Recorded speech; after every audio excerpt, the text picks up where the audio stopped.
Hello, in this video I'm gonna show you how to unmute your ringtone on iPad 9th Gen.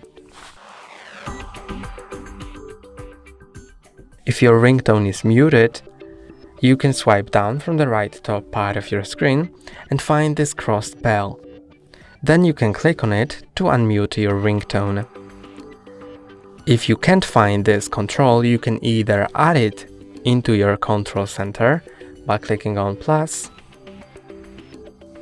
then add a control and finding silent mode,